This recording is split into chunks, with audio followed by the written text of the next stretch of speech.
الله أكبر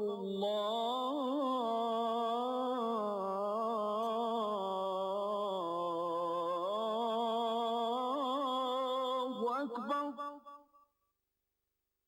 الله أكبر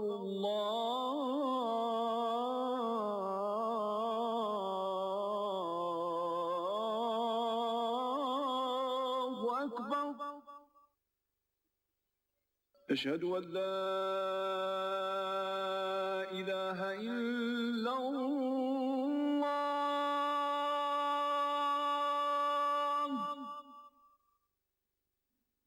أشهد أن لا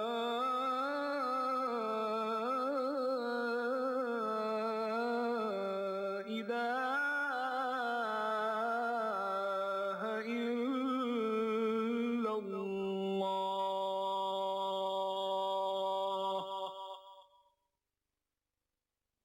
أشهد أن محمدا رسول الله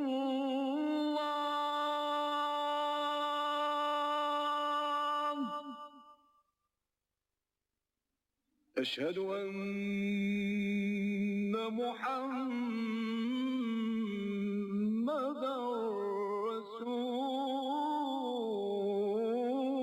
رسول الله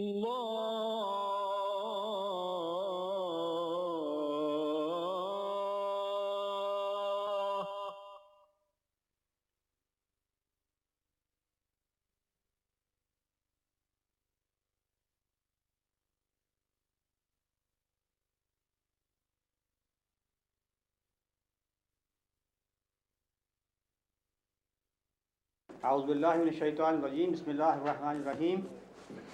We start with the recitation from the Holy Quran.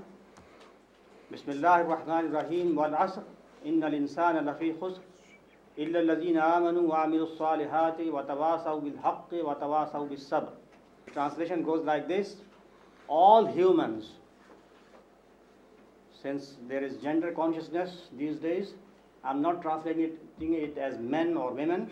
All humans are doomed except those who believe and those who do righteous acts and those who bear troubles in the way of Allah, endurance, and finally who stand for the truth. وَتَوَاصَوْا بِالْحَقِّ وَتَوَاصَوْا بِالصَّبْرِ. I welcome you all, ladies and gentlemen, to the second day of our round table with Dr. Israr Ahmed.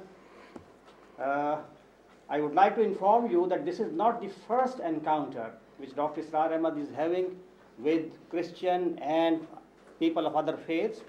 Rather, he has been visiting states and he has been invited on different occasions to meet people of other faiths, interfaith dialogue conventions, and especially I will mention there is a association of scriptural reasoning, and they held a meeting quite a few years ago, and he was invited there, and he exchanged ideas with Christians and with Jews and some other people. So this is our second encounter, I would say, which is very close and focused on certain topics and issues. This is our second day of deliberation. The first session is on political and economic system of Islam. Yesterday, Dr. Israr explained to you that Islam is not just a spiritual tradition in the sense of personal piety. Rather, it comprehends a socio-political order. It's a civilization. It is a complete way of life. And today he will elaborate on the political and economic system of Islam. I request Dr. Israr to present his ideas. أحمده وأصلي على رسوله الكريم أما بعد فأعوذ بالله من الشيطان الرجيم بسم الله الرحمن الرحيم قال الله تبارك وتعالى كما ورد في سورة يوسف أعوذ بالله من الشيطان الرجيم إن الحكم إلا لله وقال تبارك وتعالى كما ورد في سورة الشورى وأمرهم شورى بينهم صدق الله العظيم. Rabbi shrah li sadri wa yassir li amri wa hlul uqdatam min lisani yafqahu qawli. I praise Allah and send my blessings to Muhammad, his messenger, rather the last messenger. And I take refuge with Allah from Satan the accursed. And I begin with the name of Allah, who is compassionate, merciful. Then I have quoted 2 ayat from Quran. I will refer to them later on in my discourse. As you know, I have to speak, but I can't elaborate, as the brother said, because we have only 1 hour at our disposal. I can only give you a sketch, brief sketch, of the political and economic system of Islam, starting with the Islamic polity. The first point I want to make is that Islamic state or Islamic polity is not democracy, nor it is theocracy, nor it is aristocracy, nor it is dictatorship, nor it is monarchy. None of these terms suits with Islam. But if we want to use these terms, because we know the connotations of these terms, and because we have to be brief, Islamic polity is theo-democracy. 2 elements have been joined together.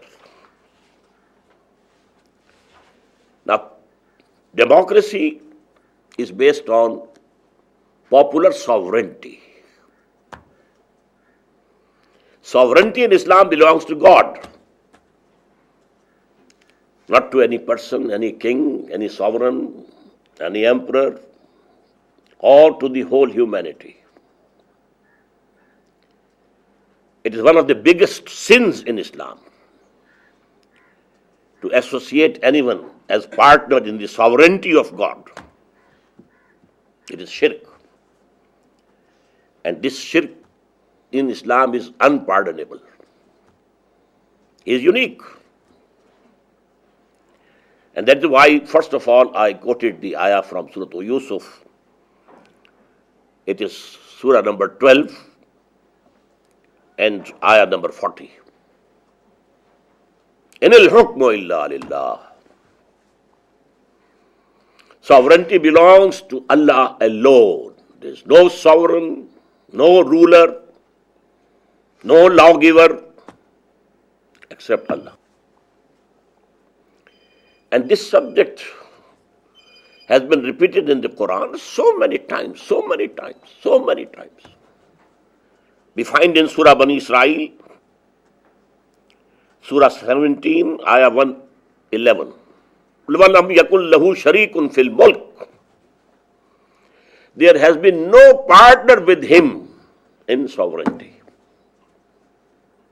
He is the king. He is the ruler. And we find in the next surah, Surah 26, Surah Al-Kahf, Ayah 26, وَلَا يُشْرِكُ فِي حُكْمِهِ أَحَدًا. He is not ready to accept any partner in his sovereignty. At so many places we find the word Al-Malik, the king, for Allah. In the beginning of Surah Al-Jum'ah, in the end of Surah Al-Hashr, Al-Malik, Al-Quddus, As-Salam, Al-Mu'min. 8 names of Allah in rapid sequence in 1 ayah of Quran. 8 names. But the first one is Al-Malik. He is the king, he is the sovereign. So here we rule out democracy. Democracy based on popular sovereignty, sovereignty of the people. But theocracy, what does it mean? Rule of some clergy or some caste, as in Hindus, Brahmanism. There's no Brahmanism in Islam. There's no rule by clergy in Islam. no pope. So this is not theocracy. I need not go into detail, dictatorship or aristocracy. None of them fits in. Now, what is the relationship of the theo element and the demo element of this theo democracy? Let me mention here, this term was coined by Maulana Maududi. The credit should go to him, and I agree with him, yes. Theo democracy. The theo element are the injunctions of the Quran and the Sunnah. No person, no class, no clergy. And the demo element is the shura, the mutual consultation about those things in which we don't have any clear injunction of the Quran and the Sunnah. Let me explain it with an example. And here I am referring to a hadith of the Prophet sallallahu alaihi wasallam. Masalul mu'mini ka masalil farasi fi aqiyatihi. Mu'min, believers, they are like a horse tied to a peg. A believer is not free to do whatever he likes. He is a bondsman to Allah. He believes in Allah, so he has to accept His commandments. He is bound by them. He believes in the Prophet, so he has to follow the example of the Prophet. Another binding. He believes in Quran, so he has to obey the injunctions of the Quran. So he is like a horse tied to a peg. Now I extend this simile. If we have an open ground and we want that the horse should also run and move, if we can tie this horse with this peg with a rope 200 yards long, a circle with a radius of 200 yards come into existence. In this circle, the horse is free to move to the east, to move to the west, to move to the north, to move to the south. To 50 yards, to 100 yards, to 150 yards, to 200 yards. But not an inch beyond the 200 yards. Can't go. Tied up. Now, in this example, this circle represents the injunctions of the Quran and the tradition of the Prophet. We can't go beyond this. But within this circle we are free. And Quran says it is amruhum. Allah has left this circle for the people to decide. And there they can decide by mutual consultation. Amruhum shura bainahum. The matter that Allah has left for you to decide, you can have mutual consultation. And you can make decision by counting of votes, no harm. For example, if you have to hold a reception at your house, what drink is to be served? No alcohol. Gone. That is beyond that circle. But any beverage, any syrup, you can serve and you can decide by counting the votes which one is to be served. So this is the demo element, democracy. Here nobody holds the authoritative position that I will say whatever I say you have to do. No, nobody. This is amruhum. This is the matter left by Allah for the community. They will decide it. In this way, Islamic polity, Islamic state is a combination. Within this circle, you can establish the best norms of democracy, best norms of democracy. We can say it's limited democracy. But limited not by any person, not by any human being, not by any class of people, not by any nation over any other nation. Limited only by the injunctions of the Quran and the tradition of the Messenger of Allah. Now, I come to the second point. If sovereignty belongs to God, what remains for the mankind? That is called khilafah, vicegerency. Allah created Adam according to the Quran as vicegerent on earth. Vicegerency. And what is the relationship between the sovereign and the viceroy or the vicegerent?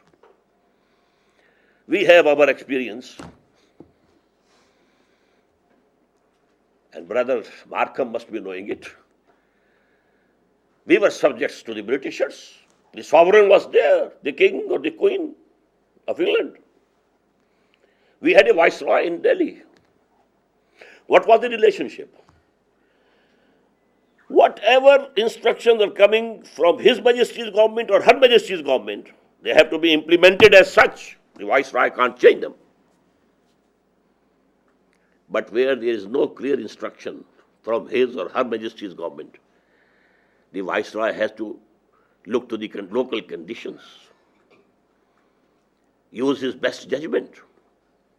What would be in the best interest of the kingdom?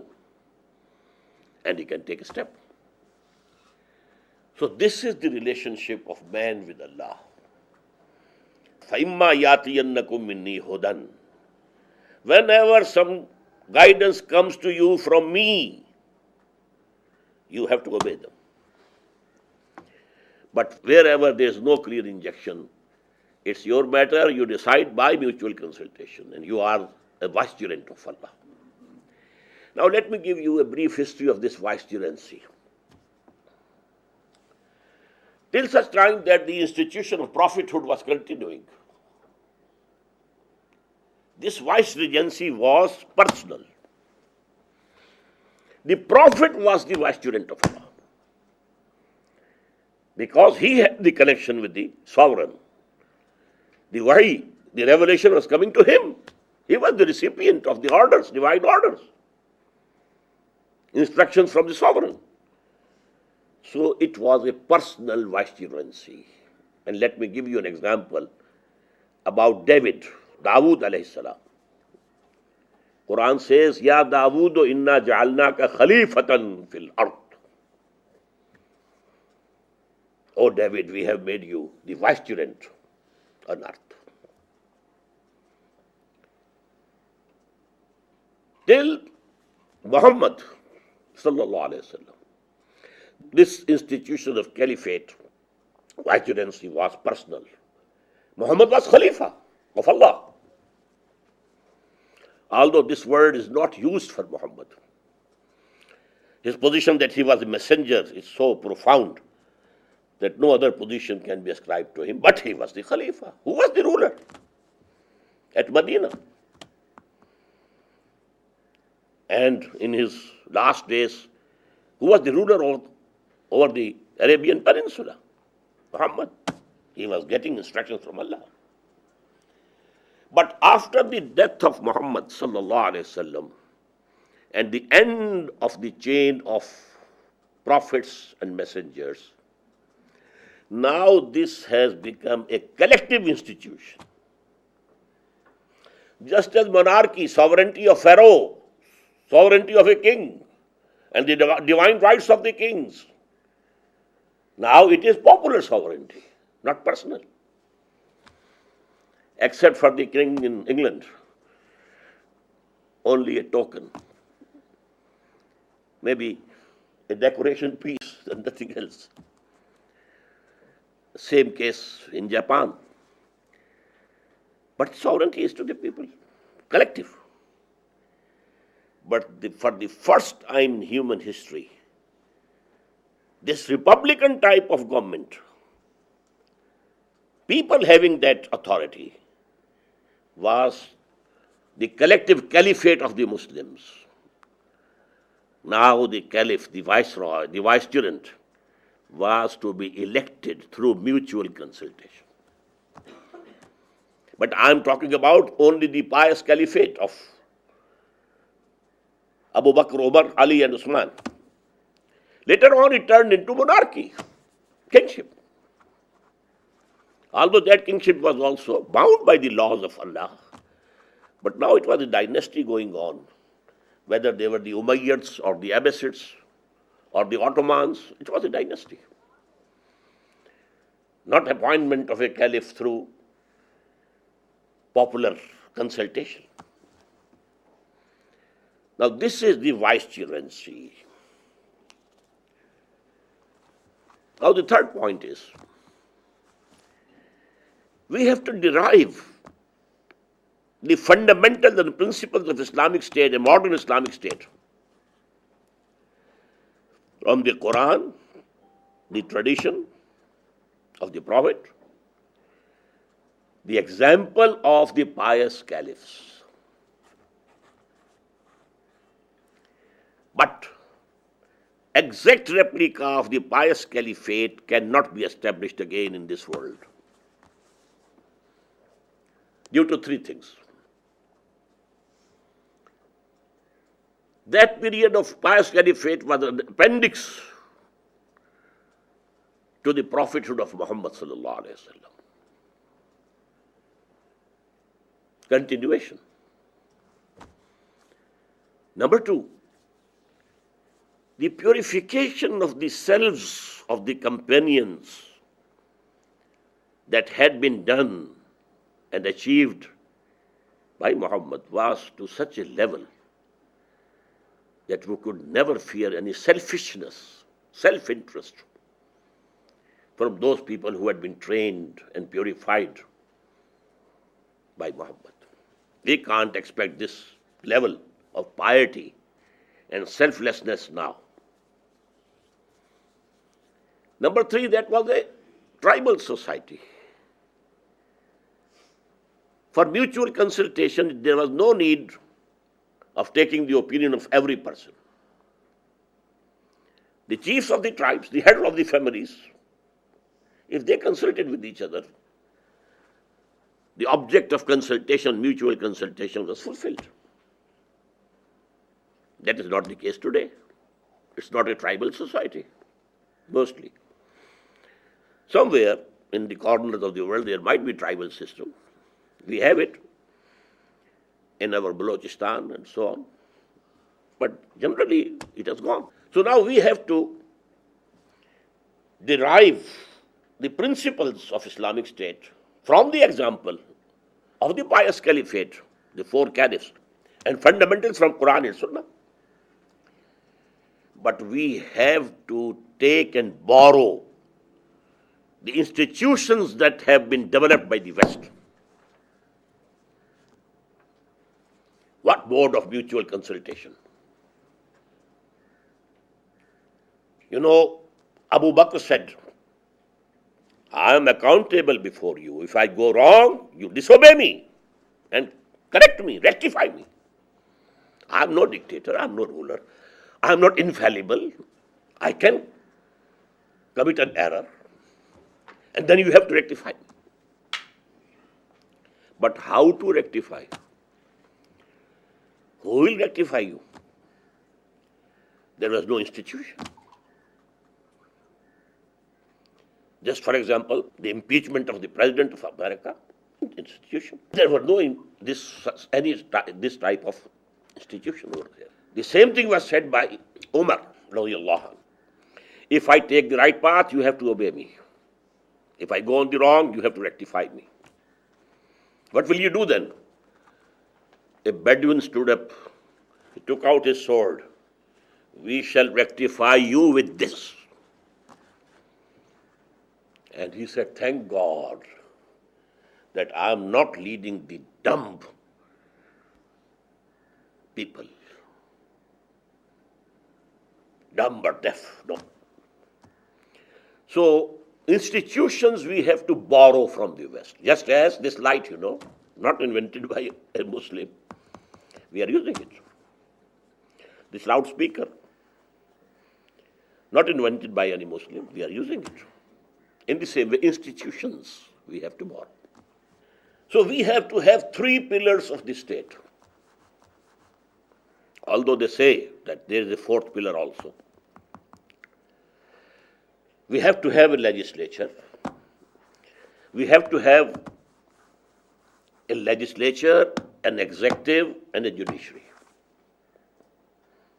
with defined authorities, defined limits, defined checks and balances. Now, what is the scope of legislature? It's a very common misunderstanding that there's no scope of legislature in the modern Islamic state. Islamic law is already there. We have only to enforce it. No. The clear do's and don'ts from Quran, we have to abide by that, or from the Sunnah. But there's a vast area, very vast area of legislation about the foreign policy, about the form of government, whether it should be unitary or federal or confederal, whether it should be parliamentary, two house, or one house, parliamentary or presidential. These are all mubah, and please note, in Islamic law, the principle is not that only such things are permissible which can be proved to be permissible by Quran and Sunnah. No. Everything is permissible which cannot be proved to be forbidden according to the Quran and the Sunnah. So these two things are very different. Had the case been the former one, the legislative scope would have been very narrow. But here, everything is halal, permissible, unless it can be proved to be haram, forbidden, by the injunctions of the Quran and the Sunnah. So vast field, the taxation policy, what type of a government you want, what subjects you want, an authority you want to give to the provinces or the states, and what you want to retain for the center, etc., etc., etc. Wide scope.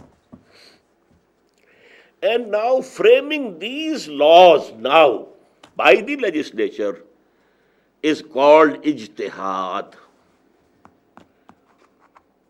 Ijtihad, the root is the same as juhud, from which we derived jihad, to struggle, to strive. Ijtihad is to exert yourself to the utmost, to frame a law or rule about something which has appeared now, it was not present in the days of the Prophet. So you have to derive from Quran and Sunnah, and this inferring, deriving, so that you don't cross the limits of the Sharia, but within the limits of the Sharia, you are passing a new law. This is ijtihad. Quran says,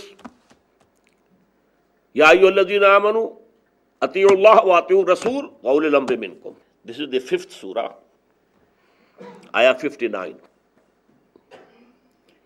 O you who believe or profess to believe, I am including Muslim and Mu'min both. O you believe, who you believe, or all who profess to believe. Obey Allah, obey His Messenger. And people who hold authority amongst you, from among you, not Muslim. We are not allowed by Quran to obey non-Muslims, but we can be forced to slavery. We have been forced. But Quran doesn't allow us. Atiullah wa atiur Rasul wa ulil amri minkum, those who hold authority from amongst you. So we have to see to Quran, to the tradition of the Prophet, and then the people who hold authority. At that time, the caliphs, and then the kings, and in modern state, it will be the parliament. Now, ijtihad can be done by any scholar, any learned man, any alim, but whose ijtihad will be enforced as law. That will be decided by the parliament. And this is what Iqbal said in his lectures. Now ijtihad would be through parliament. It doesn't mean the parliament is sovereign to frame anything. It can make ijtihad within the limits of the Sharia. And then every citizen will have a right, if he thinks that any proposed piece of legislation has crossed the boundary of Sharia, he can knock the door of the judiciary. Parliament has transgressed its limits because in the Constitution it has been laid down that sovereignty belongs to God and no legislation can be done repugnant to the Quran and the Sunnah. Let me have a chance to prove it in the court. Not any body of ulama, court, judiciary. And definitely in an Islamic state, the judges would be learned in Islamic law, Sharia. But it is not out of their belonging to some class of clergy, but the judiciary. They will decide. And if they come to the conclusion that yes, this piece of legislation has transgressed the limits of the Sharia, it will be null and void. But the matter will be referred back to the parliament. Frame new law. So now I have to make haste. What about the elections in Islamic State? Who will have the right to vote? What would be the age? Number one, it is adult suffrage. For every Muslim, he can vote. I missed one point.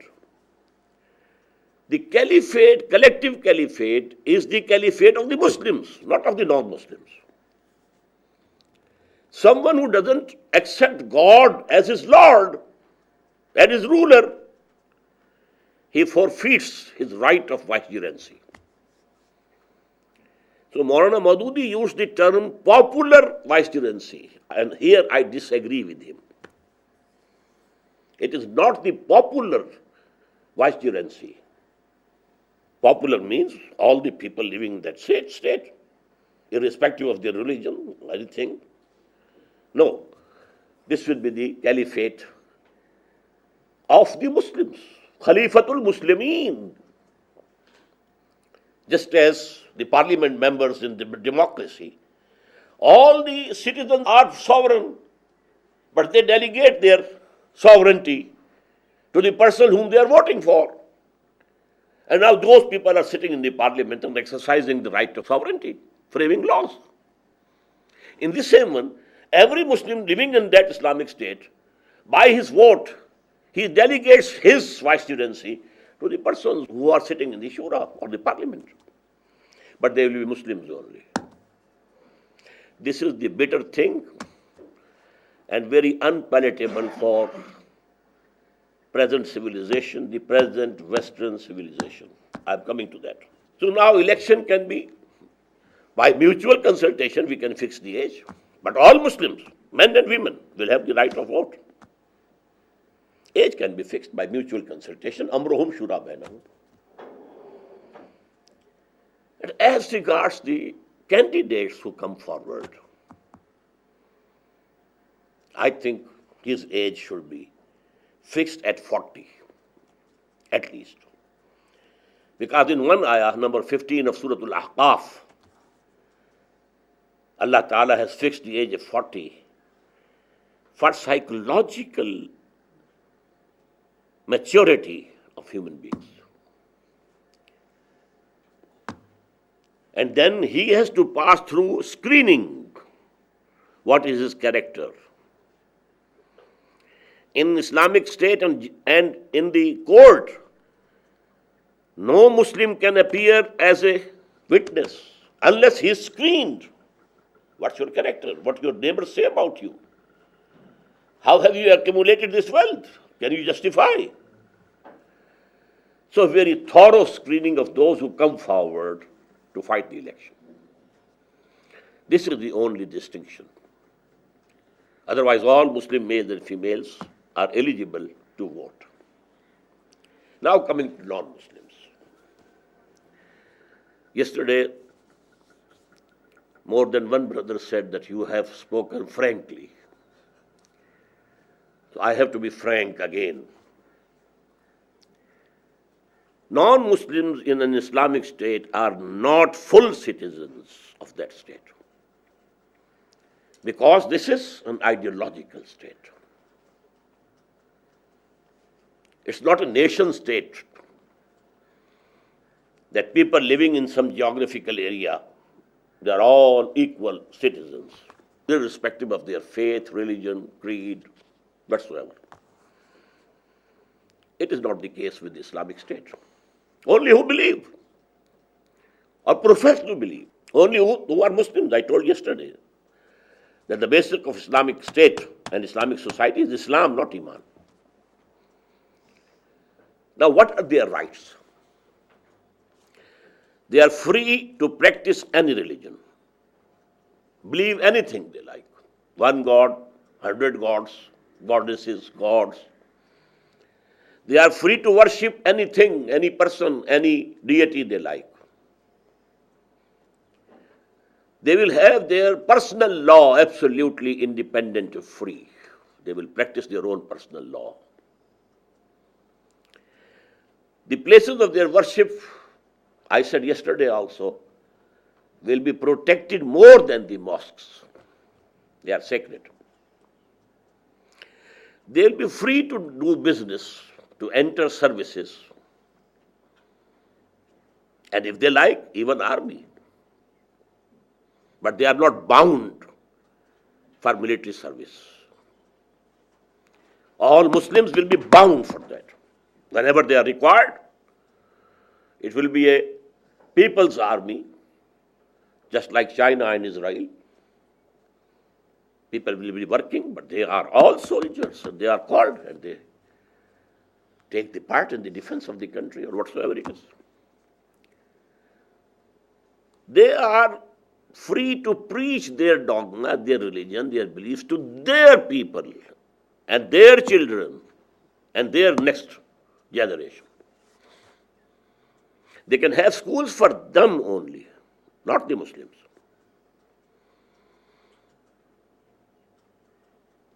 They are not allowed to preach their religion to the Muslims. Here you have to note that because the basis of the state is religion, the basis and the foundation of the state can be eroded and corroded if this freedom is given. Now, only two places where the non-Muslims will not be able to participate. One is the legislature. It's very logical. That has to be based on Quran and Sunnah. And they neither believe in Quran, nor in the Sunnah, nor in the Prophet. So only Muslims can go there.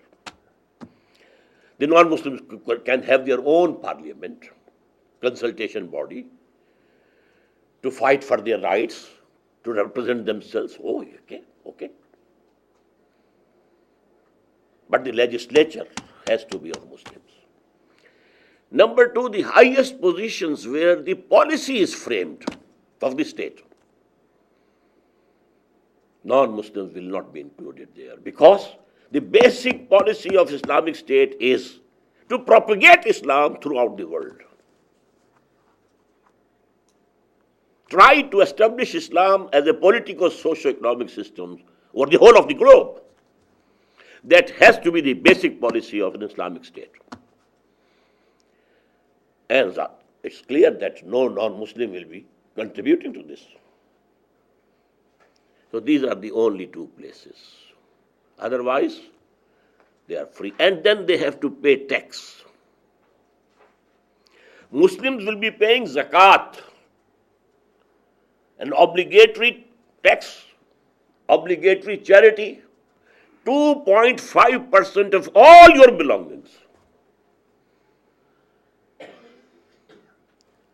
But a fixed jizya, we call it, and there is a very bad taste about this word jizya. It is from jaza, the reward, because Islamic State is providing them peace, tranquility, security, just like the concept of taxes. Why do people pay taxes? to make the government able to have peace there, security, defending the country, you need army, you need force. So non-Muslims will pay jizya or tax. And it is a poll tax on every individual. It will be forced. So now, I think I have covered the basic questions regarding Islamic polity. Now I turn to Islamic economic system. Here I have to be more brief. It's a very complicated subject. And I told you in the very beginning, I have not been a student of philosophy or student of economics. But because Quran claims that it is the guidance for whole mankind for all time to come till the end of this world, so it has touched and discussed all these aspects of human life. On that basis, I find myself, having a right to speak on these topics also. I will keep, two reference points: capitalism and communism. Although communism, it is said it is dead, I think it can be resurrected.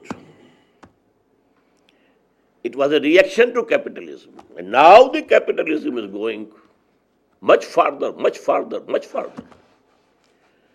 And the reaction you saw in Seattle, in Davos, in Washington, this is the reaction to that global capitalism. If Islam doesn't come in this world, this communism in another form, another shape, socialism will come as a reaction. So now these two systems, they are the point of reference. And I don't need to go into details. Private ownership, not only of the articles of use, but also the means of production. A factory, a mill, a farm, anything. Here, on the other side, no private ownership. In the beginning, that was total negation, but then they allowed private ownership of the articles of use. You can own a small house, a bicycle, or a car, and so on, for use, not for production. What was the result? Positive result of capitalism. Personal incentive to work harder. If I earn more, I possess more. Competition, better production, free market, no controls. Let the prices be determined by the demand and supply. If the demand is more, supply is less, prices will go high, let them go high. If the demand is more and supply is less, otherwise it can happen. The authority to hire and fire. So if you want to remain as an employee, you have to work. You have to work. So the production was more. On the other side, no personal incentive. You have to pay wages only, that's all. Why to work harder? Why to produce more? You will not possess more. You will be given the same fixed wage. So no improvement in the quality of production. Quantity, quality, both remain back.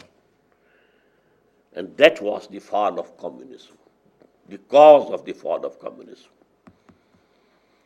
In the beginning, there was an ideological fervor which sustained that economy. But this ideological fervor became diminished and diminished and diminished and diminished. So what happened? the area of wheat growing of Russia was far more than the area of America. But America was exporting wheat and Russia was importing it. But on the other side, the positive point of communism or socialism, not a very wide gap between the haves and the have-nots. There was difference. A foot constable or an ordinary soldier and the commander-in-chief, they couldn't be equal in their salaries. But they say that the most difference maximum was 1 to 30. That's all. And in that system, appalling gulf between the haves and the have-nots. But then, the capitalism had to make a correction. This gulf has to be kept in certain limits. If the poor are hungry, they will attack you, they will revolt. So give them subsistence level, unemployment allowance, some sort of security, social security. Give them something. Otherwise, they will revolt. I hear that they call it the internal management of capitalism. Now, what is Islam? Maybe you are astonished to know. According to me, my study, Islam doesn't have one economic system, it has two.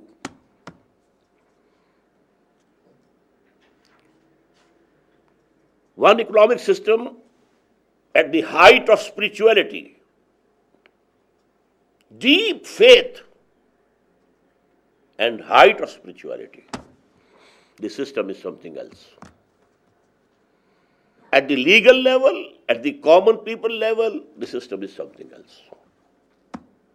There are 4 cardinal principles of Islamic economic system at the high spiritual level or the deep level of belief and iman. Number 1, nobody owns anything. Neither individuals, nor the nation, nor the state. Ownership is for Allah. Just as in the political system, we said, ruler is Allah. Sovereignty belongs to Him and Him alone. In the same way, Lillahi ma fis samawati wa ma fil ard. You don't own anything. Ownership belongs to Allah. You are only custodians. Parallel to caliphate. These are custodians. You don't own even your body. You have to be caliph of Allah on your body also, to enforce the divine law on your own person, in your own home. In the same way, ownership belongs to Allah. Nobody owns anything. Number 2, whatever you earn, maybe through agriculture, maybe through business, maybe through industry, or service somewhere in the offices, etc., etc. Whatever you get is not your earning. It is the bounty of Allah.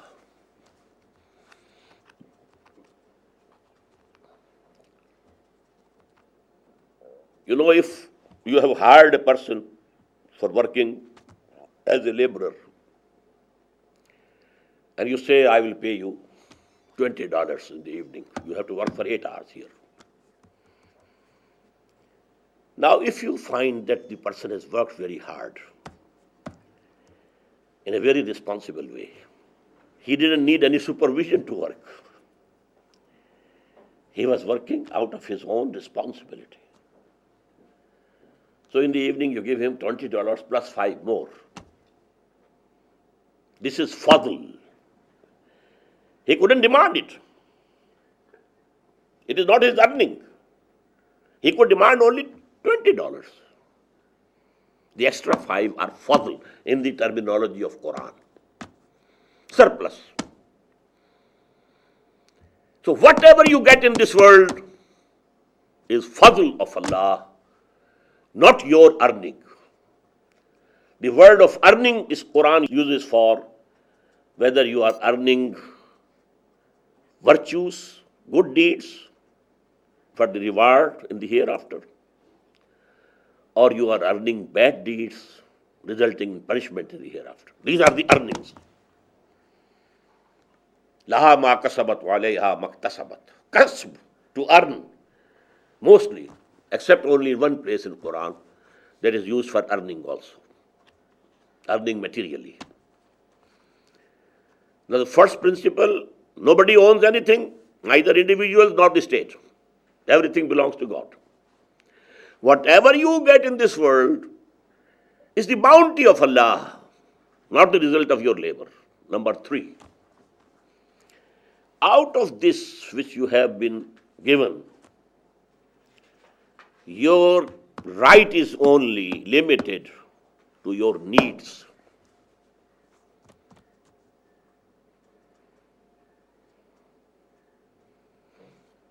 Whatever is surplus from your needs is the right of the poor, people who have remained behind financially. Or you may say it is for Allah. Give it away. It's not yours. Allah has put it in your wealth to test you, whether you keep it for yourself or you give it to the people whose right it is, not yours. يَسْأَلُونَكَ مَاذَا يُنْفِقُونَ قُلِ الْعَفْوَ. When there was, instruction and persuasion, spend for the cause of Allah, spend for the pleasure of Allah, spend and spend and spend and spend 1,000 times. People asked, what is the limit? How much? يَسْأَلُونَكَ مَاذَا يُنْفِقُونَ. How much we have to spend for the pleasure of Allah? Answer was, قُلِ الْعَفْوَ. Whatever is spare, whatever is more than your needs, whatever is surplus, give it up. Don't keep it with you. This is the right of the deprived people. These 4 cardinal principles go to make a complete economic system. The Prophet ﷺ himself, he lived at this level. Never accumulated any wealth. No penny to be retained. And there were a number of his companions whom we call fuqara-e-sahaba. Abu Zar, Abu Darda. They were living at this level. And after that pious caliphate, the Muslim saints, whom we call Sufiya, they lived at this level. And in a Muslim society, although these people will be in a very minute minority, but they are the pacemakers. Who is to be honored? Who is to be respected? The wealthy man or this person who owns nothing, who retains no wealth? He is to be honored. He is to be respected. So moral values, the pacemaking of these moral values is done by these people who are living their life at this level of economic system. But this is absolutely voluntary, not forced. There is no fixed level that this is your requirement and this is not your requirement. You have to fix it yourself. The more you believe in the hereafter, the more you will tighten your belt and spend more for the pleasure of Allah, so that you get the reward in the hereafter. To give you an example of the teaching, how the Prophet used to teach his people, a goat was sacrificed in the house of Aisha radiallahu ta'ala, the wife of the Prophet. All the meat was distributed among those poor people, the Ashabu Suffa. There were people, who were sitting in the mosque only to learn from the Prophet, doing nothing, no business, no labor. So it was distributed.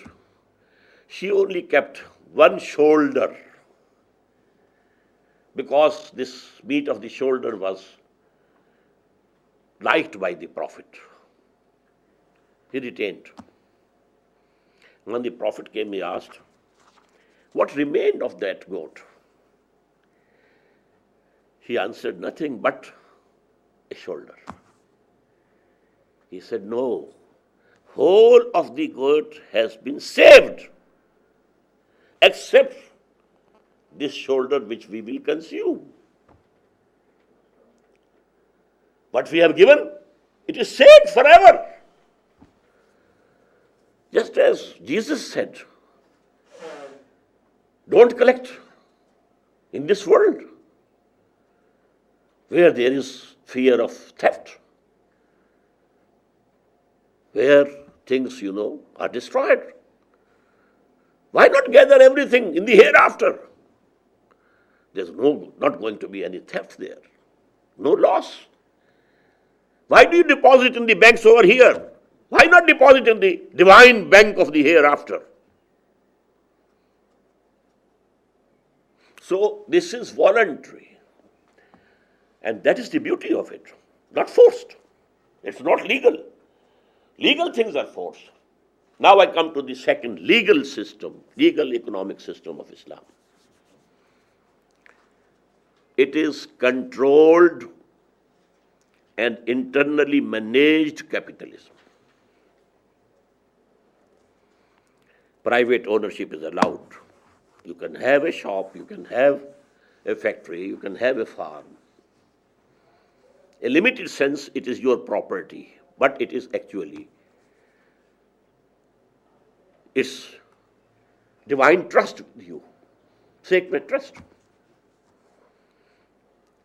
With this principle, all those things of capitalism come there to play, which was not there in communism. Personal ownership, personal incentive,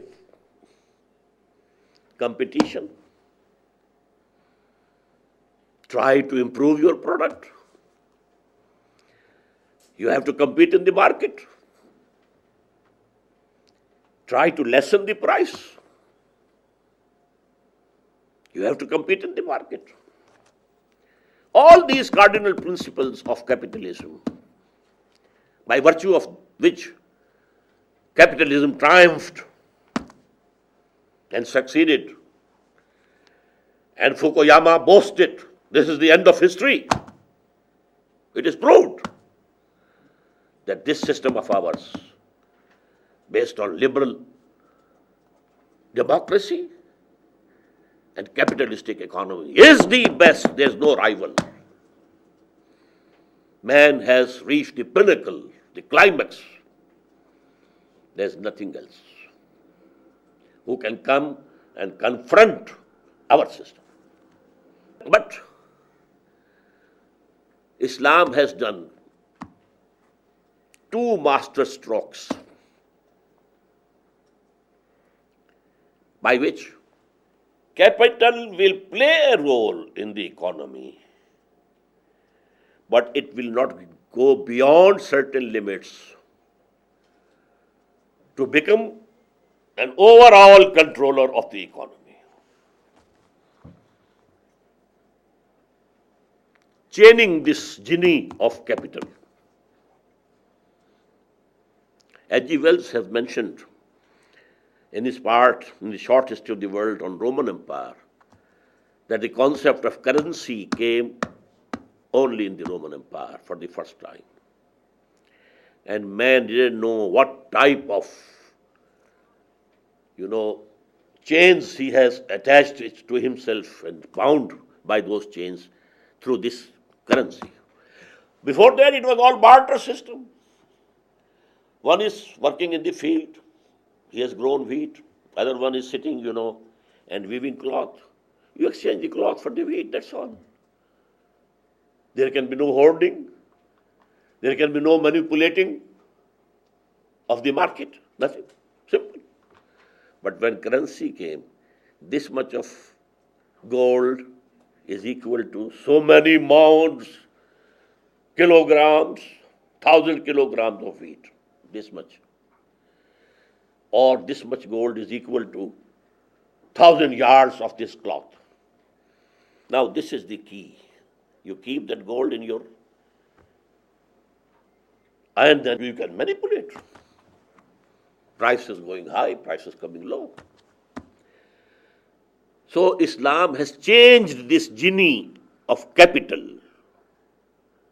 so that it should come in the field and play its role, but not overshadow the whole of economy.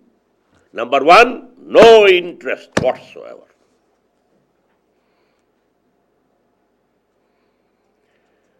Earning has three elements: labor, capital, and then chance also.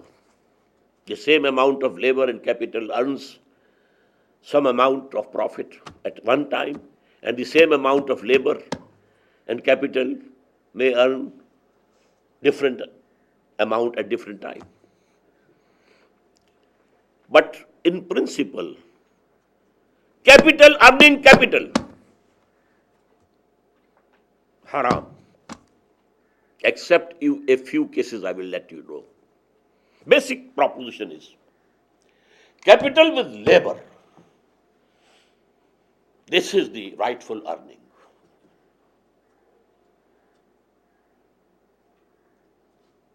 Only capital being an earning agent. This is interest, this is usury. Both declared haram. It was haram according to Judaic law also, as far as I know.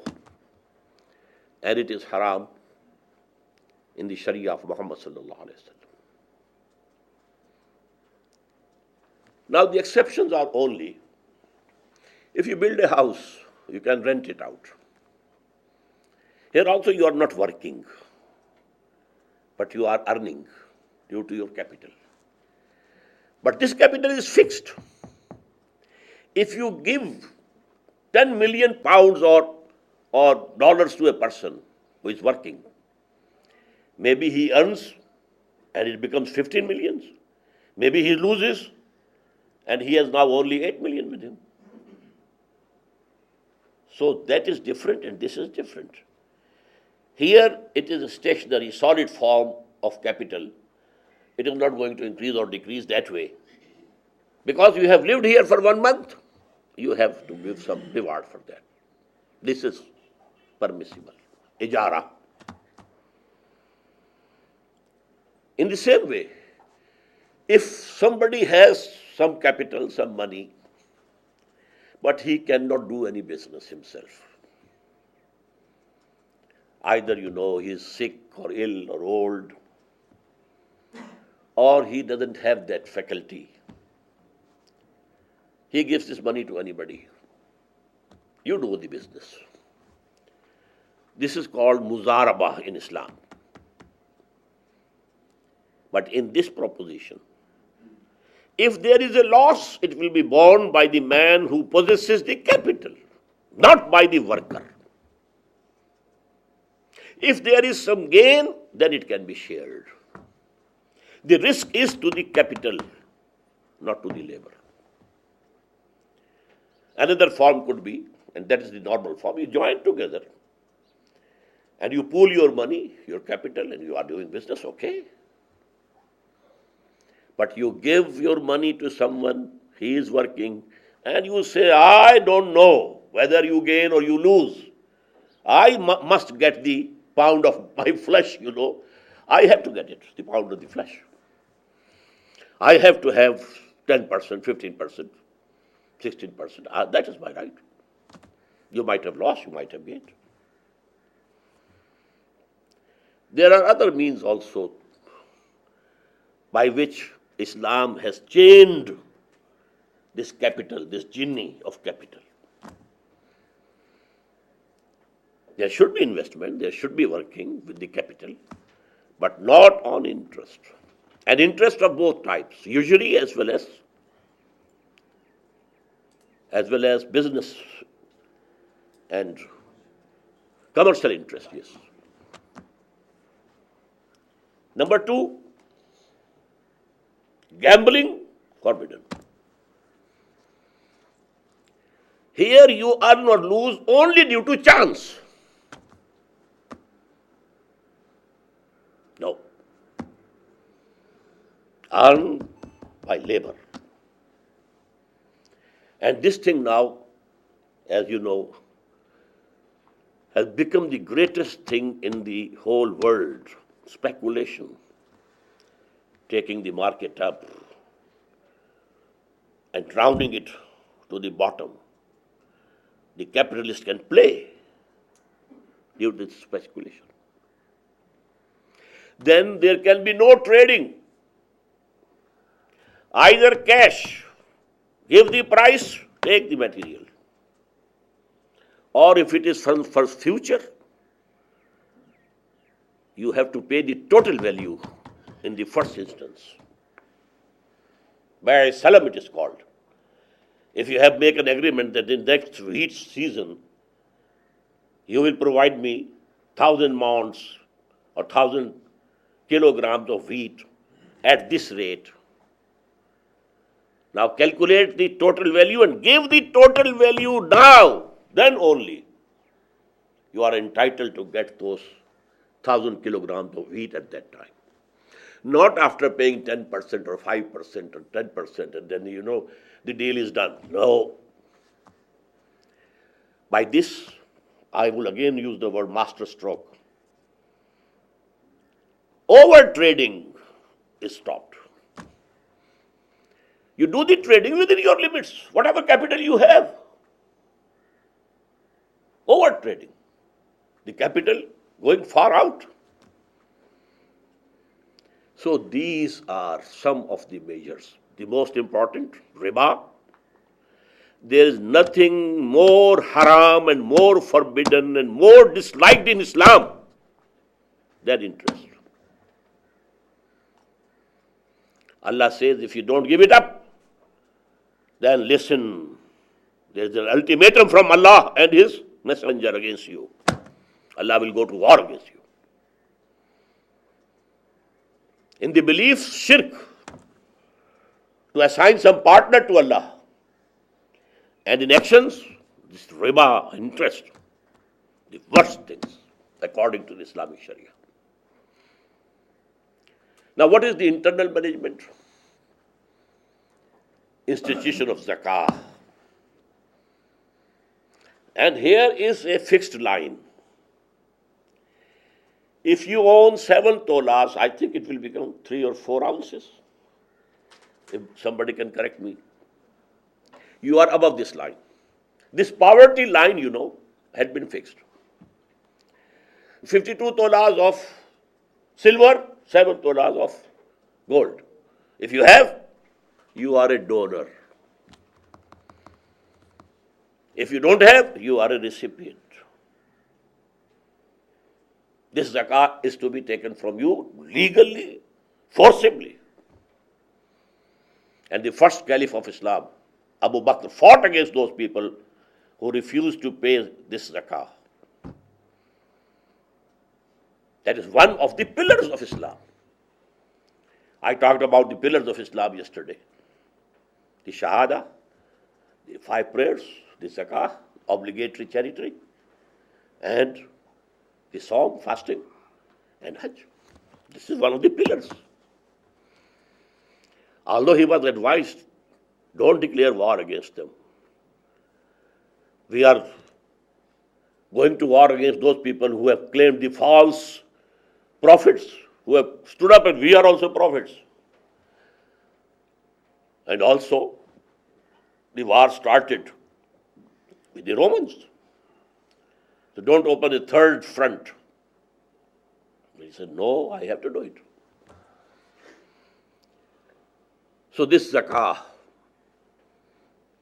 tukhadhu min aghniyaihim wa turaddu ila fuqaraihim.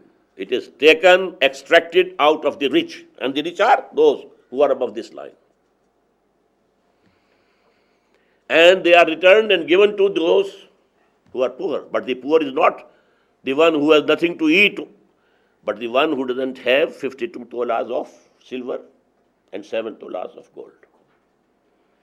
In this way, because there is free competition, and in free competition, necessarily there will be people who will go forward and some will remain backward. Free competition. So now who have remained backward, they have to be taken care of by those who have gone ahead. This is the internal management. But the beauty of this Islamic system is that the moral teaching is, don't accept zakah. Work. It's against your dignity. Not like, the right. We have the right to have this social security. It's our right. We have to have it. No. The moral teaching is, earn for yourself. Don't live on this charity. So there goes to be a very big difference between the two. I request to add one point to the political structure, which I forgot. It's not one party system in Islam, multiple party system. But the manifestos of all the parties will be screened, that none of the manifestos contains anything against the injunctions of the Quran and the Sunnah. But there can be different parties, they can have different outlooks on taxation, they can have different outlook on the provincial authority and the central authority, and they can have different these things. Whichever is permissible and mubah, not haram, not proved to be forbidden, they can include. But it has to be screened. Or somebody can go to the court, just like, if a piece of legislation has been passed by the legislature, I have the right to go and knock the door of the higher judiciary that this is against Islam, this is against the Quran and the Sunnah, in the same way. Israr Ahmed has almost very barely and schematically stated the essentials of two very important areas of corporate life, our political system and economic system. And he has studied his normative point of view, of course, gleaned from Quran and Sunnah.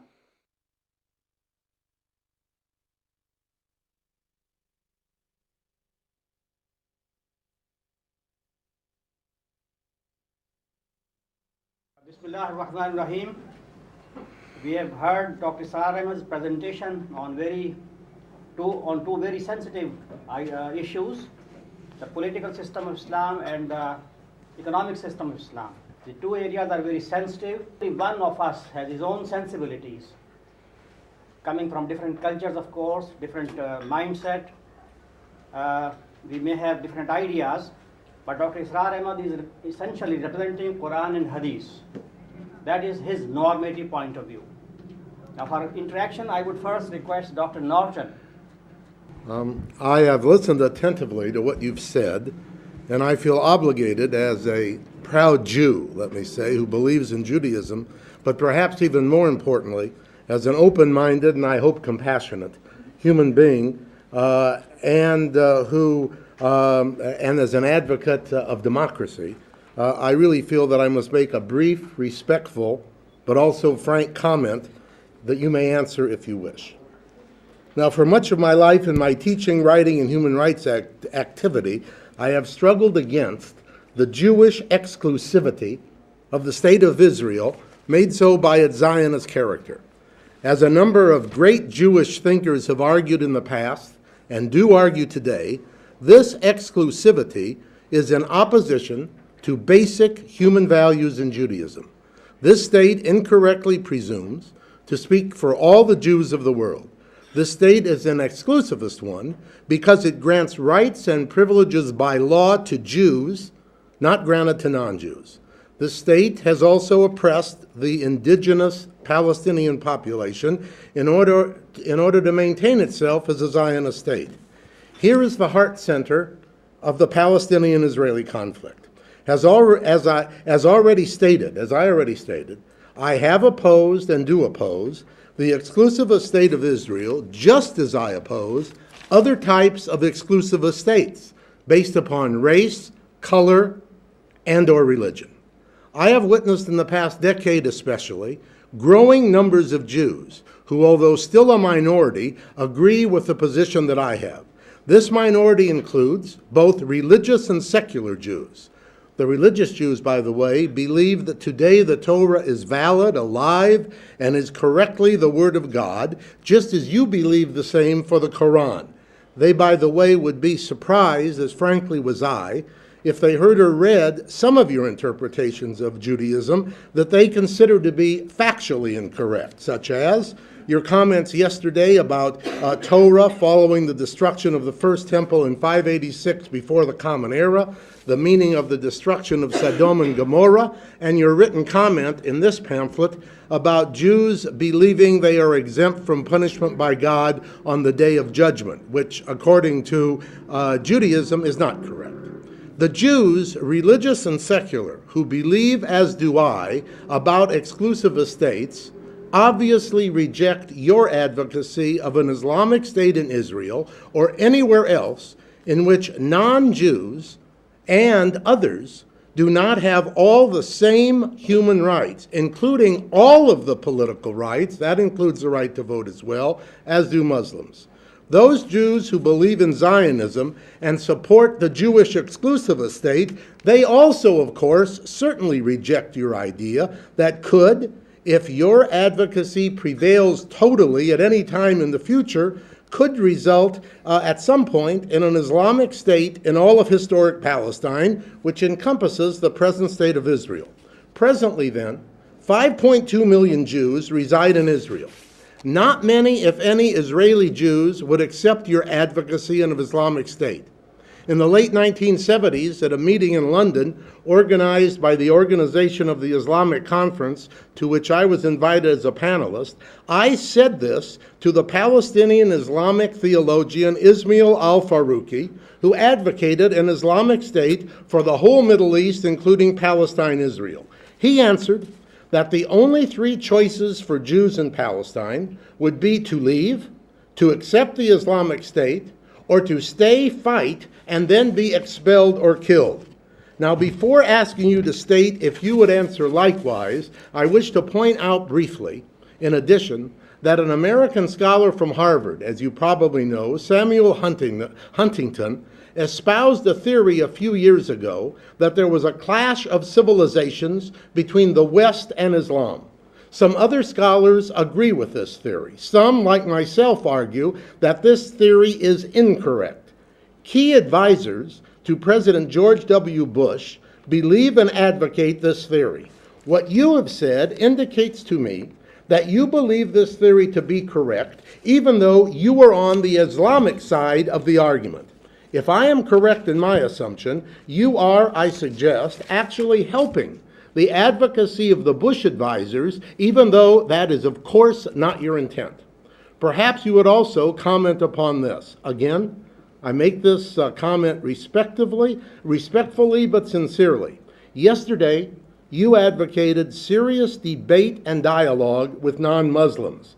I also make my brief comment in that context and with that spirit. Admittedly, I am ready to pursue further discussion, debate, and dialogue with you, although, given your belief that you have the truth from God through Muhammad, I certainly do not think that I can shake you even to question your faith. And I have doubts that you will be able to convince me to believe differently than I do.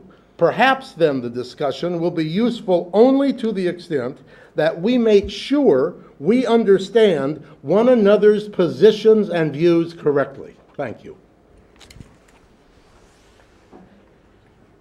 I don't think I have to say anything about these comments except one. The alternatives for Jews or Christians or Hindus or Sikhs or in Islamic State, they are not only three, that either they leave or they become Muslims or they fight. No. I told you they can remain in Islamic State, they can remain Jews, they can remain Christians, they can remain Sikhs, they can remain Hindus. But the overall politico-socio-economic system will be Islamic.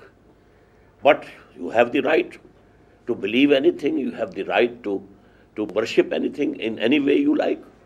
You have the authority to practice your own personal law. I have told you this. They could stay. Yes. That's definitely, one option. Definitely. There are two others. But they are not equal citizens. May I? Have you? Yes, I'm done. Thank you.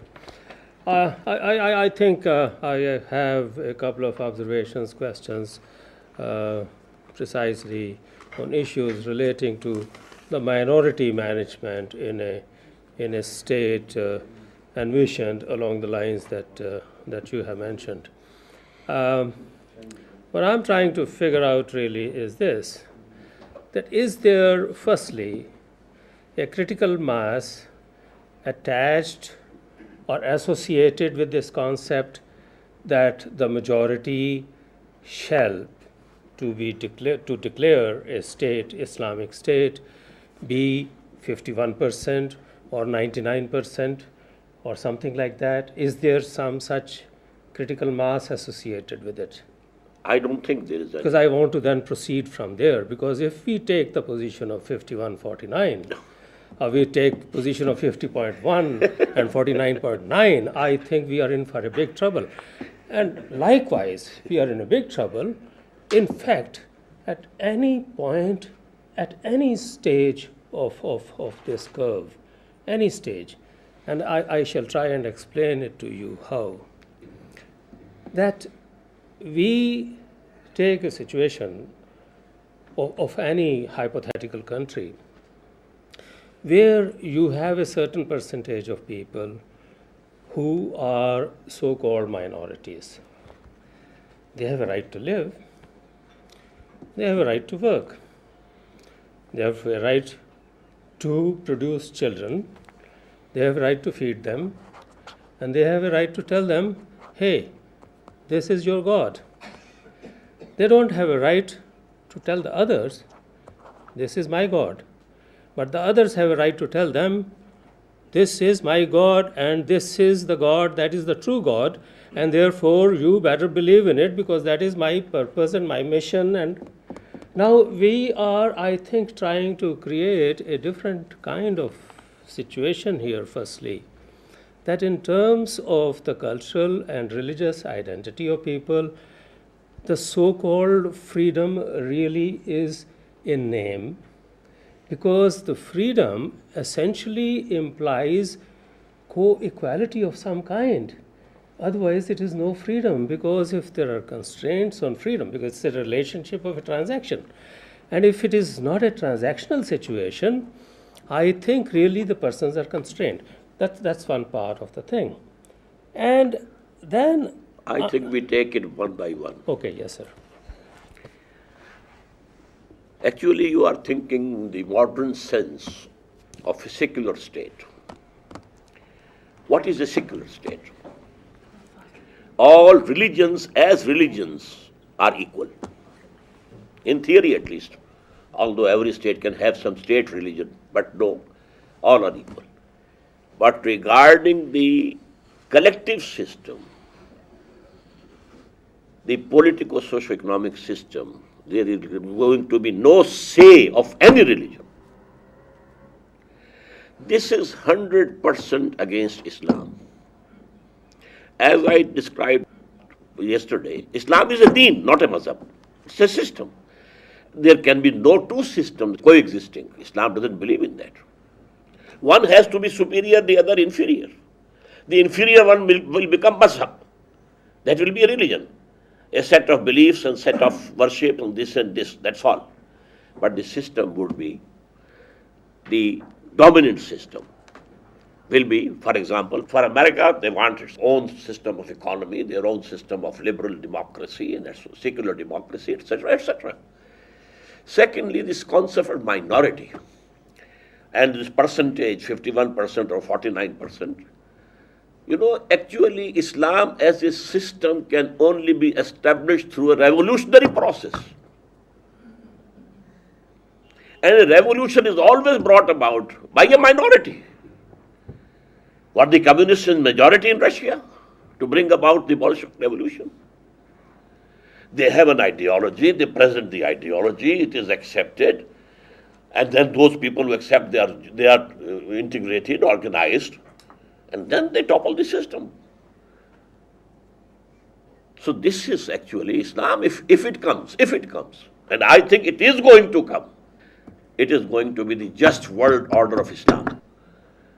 I think this concept really about the revolution coming from a minority and creating an Islamic state possibly will hold good where the very significant majority of the population is Muslims. No, Brother Nirmal, we have before us the model of Muhammad.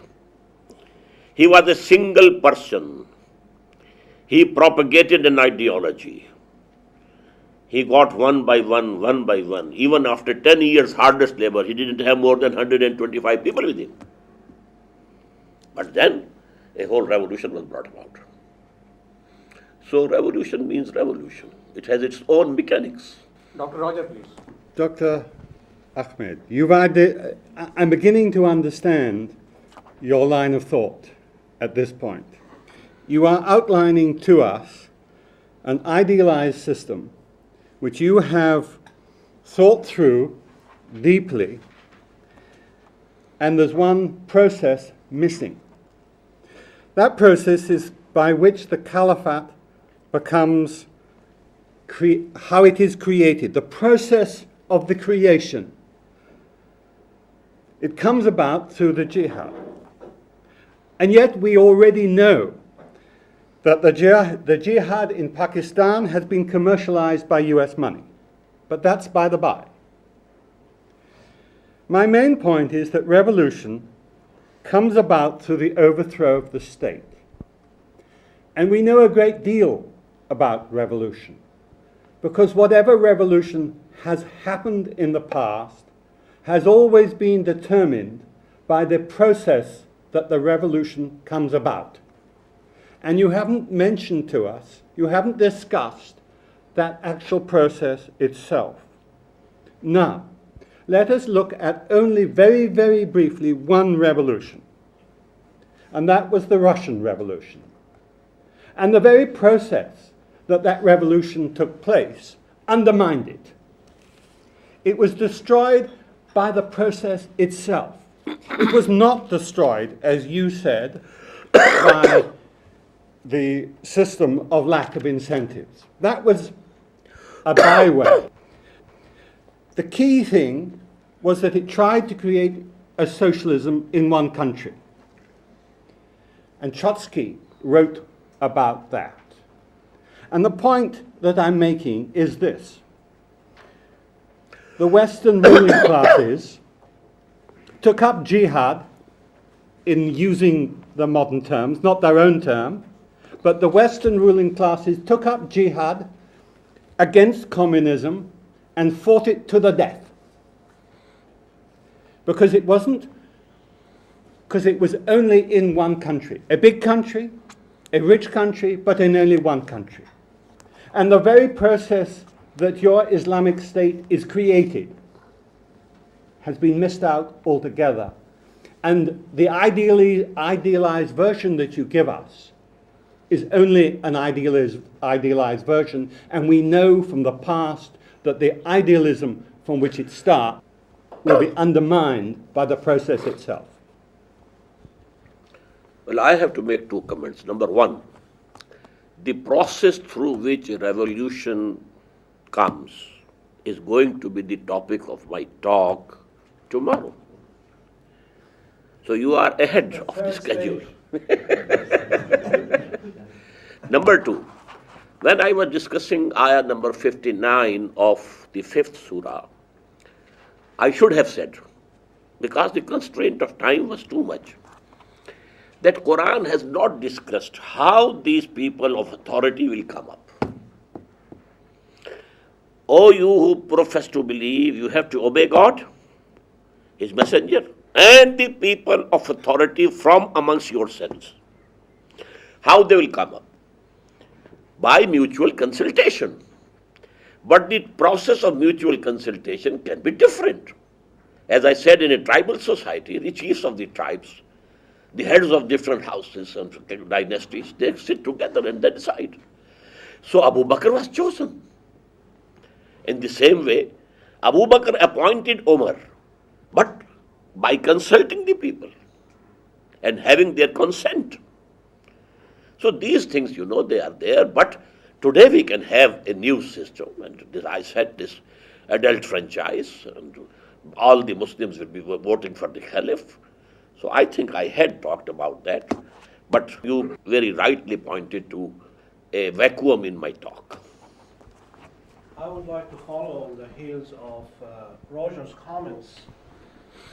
It seems to me that the methodological thrust of your talk in general is based on a certain normative understanding of Islam. First of all, on the understanding of the Quran, the Sunnah, but above all, on a limited part of Islamic history, especially in the first 20 years of early Islam during the rightly guided caliphate, Al-Khilafah Rashida. And in that sense, it seems to me that 1400 years of Islamic history is absent from your own methodology, because you did not talk about that, although this is very significant. And this is somewhat problematic, and I want to give an example in terms of that methodological thrust. Let's say nowadays the ulama in Saudi Arabia are somewhat split over political authority of the Saudi regime. Although the majority of the ulama in Saudi Arabia support the regime, there is a substantial minority that does not support the regime, and both ulama, those who support and those who oppose, are based their own judgment on the same normative understanding of Islam, on the Quran, on the traditions, as well as on that limited period of Islamic history. They rarely talk about 1400 years of Islamic history. They come to different conclusions, that the majority want to preserve the status quo, whereas the minority wants to topple the status quo. So that's somewhat problematic that I see in terms of the methodological thrust. Another thing is in terms of Islamic institutions. I mean, you mentioned in passing there is no pope in Islam, which can be true, I mean, in a sense. But that does not mean that Islamic history has not been full of Islamic institutions that have been as powerful as the Vatican in the Catholic world. So to say that Islamic history hasn't had institutions is not and has not been accurate historically speaking. And therefore, it seems to me that in order to have more force to the argument that you have presented, we have to include what I would call historical Islam in the discussion. And this is what has been missing in your presentation. I agree with you 100%, that has been missing, and it is intentional on my part. I say we have to take guidance from Quran, Sunnah, life of Muhammad, and the past caliphate. That's all. It was Islam, total Islam, full Islam. Afterwards, it was not total Islam. The 1400 years you are talking about is the history of Muslims, not of Islam. The Prophet said, you know it better than myself, Bada al-Islamu ghariban wa sayaudu kama bada. Islam started that it was a strange thing for people. And very soon it will become strange again. It was the growth of the Muslim as a nation and the Arabs as a nation. And it was Arab imperialism. It was monarchy. It was a dynasty which was ruling. And the institutions that developed that were under that monarchy. And that all of them were under the influence. So we have to go back to Quran and the Sunnah and the life of the Prophet and only the rightly guided four caliphs. That's all. Guidance is from there. Rest is history. Dr. Mumtaz, please. And if you like, I can quote another hadith. The Prophet said that تكون النبوة فيكم ما شاء الله أن تكون ثم الله will يرفعها إذا شاء يرفعها ثم تكون خلافة من هذه النبوة. It will be there so long as Allah wants it to be there. Then there will be a period of kingship, cruel kingship. The kingships of the Umayyads, the kingships of the Abbasids. That was not Islam. We have to be very clear in this regard. And we have to revive Islam, not the Umayyad Islam or the Abbasid Islam. And that is why I emphasize that we have to adopt the prophetic model of bringing a revolution, about which I'll be talking tomorrow, inshallah. Dr. Mumtaz Ahmed, Janab. it is his cup of tea. Yeah, Professor of Political Science. without milk. Okay. It appears to me that the Islamic society that you envision, in my view, will not be a society in which Muslims and non-Muslims will live in peace and harmony. First of all, you said that they will not be given equal citizenship with the Muslims. So there will always be a feeling of being second-class citizens, and I can assure you, sir, no one wants to live as a second-class citizen. Are we creating an apartheid, in other words, in an Islamic society? If we deprive them, as you have suggested, of holding positions of higher responsibility and ban those positions for them forever, what are the type of occupations that they are going to pursue? We cannot employ them in education because education is a very sacred thing in Islamic State where children will be indoctrinated in Islamic ideology. We cannot employ them in foreign office because Pakistan's foreign policy or Islamic State's foreign policy will be based on pursuing Islamic objectives. You cannot have them in legislature. You cannot have them in judiciary because judiciary will be making Islamic legal decisions.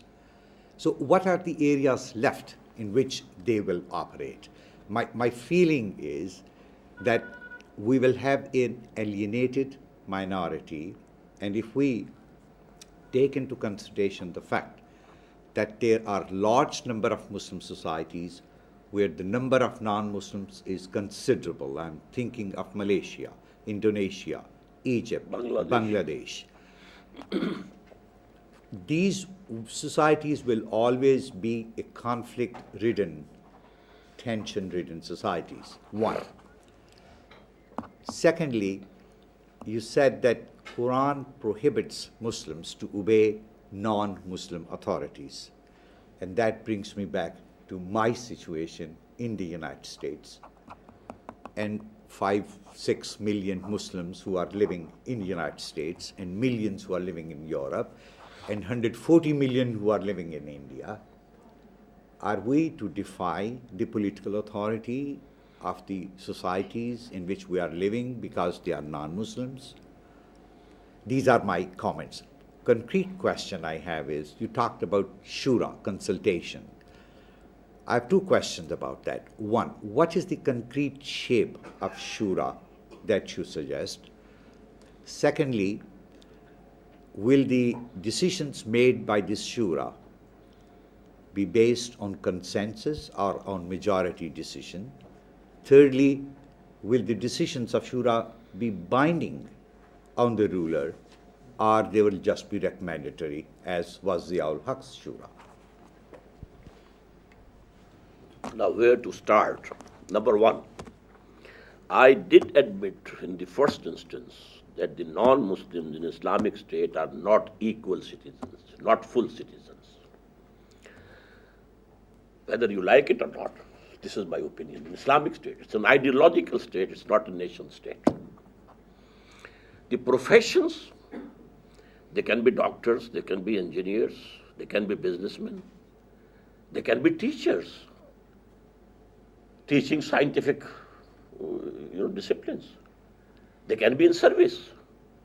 But only top position, where basic policy of the state is formed, only those will be accepted. Otherwise, business will be open to them, professions will be open to them. Go ahead. So this is the second point. And I have to be reminded by you what was the third point. Even I thought that. No, apartheid, No, related to that, my question was that this type of society, ipso facto, will be a conflict-ridden society, not peace with itself. In every society, there is conflict between the haves and the have-nots. Apartheid was based on color, race, and the discrimination, you may call it, in an Islamic state is based on ideology.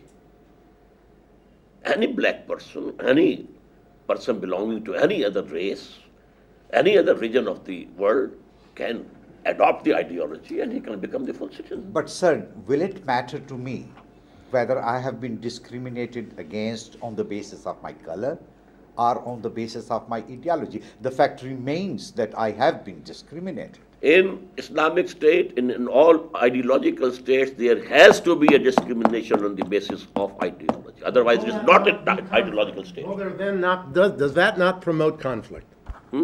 Does that, by definition, then, as was asked here, not promote conflict? Be it discrimination because of color, we know that's promoted conflict. Because of race, we know that's promoted conflict. Or be it religion, we also know that's promoted conflict. So, will that not be the case here? Is there any society absolutely free from conflict? No, but the question Can still is, there will be that any promote person? it? I told you yesterday about jihad. Every living being is making jihad. The struggle for existence, the conflict is there. We're talking about Can I- like conflicts between communities.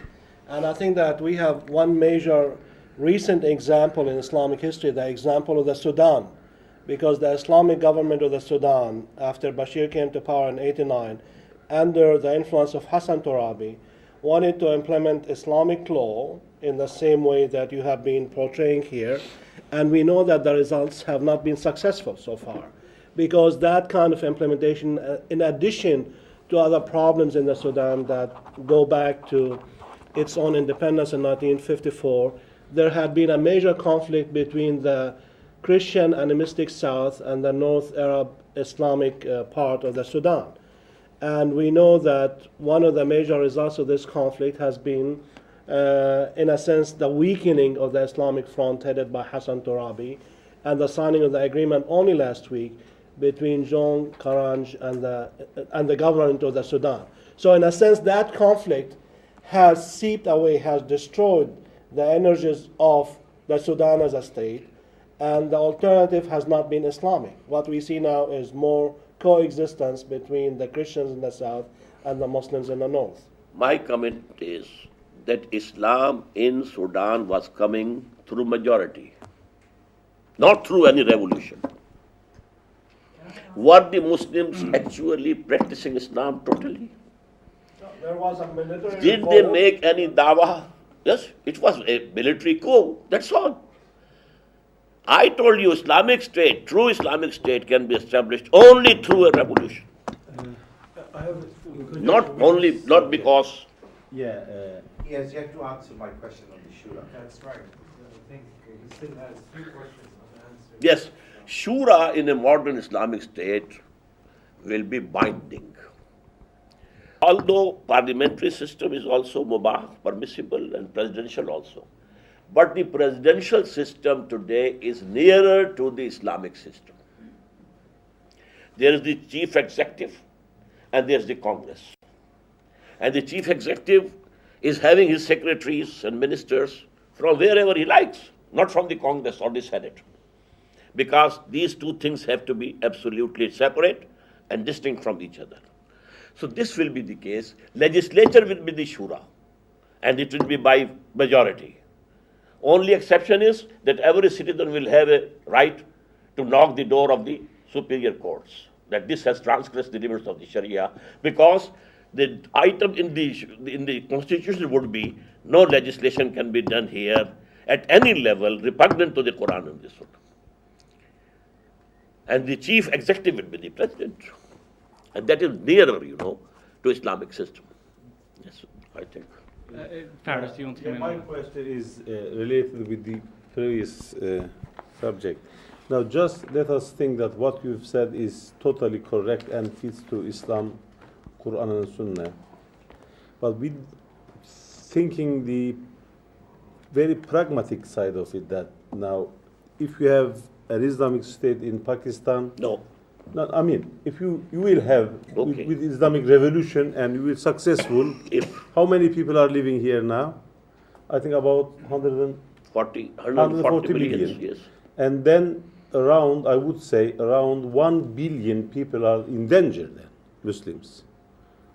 Because, I mean, if you exclude the rest and then the Muslims living in other states will be excluded as well. If you exclude non-Muslims here, I mean, you treat them in second, say, not first-class citizen, but second-class citizen. I think this is coming from British rule of caste system, first-class citizen, second-class citizen. Then all the Muslims will be treated in the other part of the world as second-class citizens.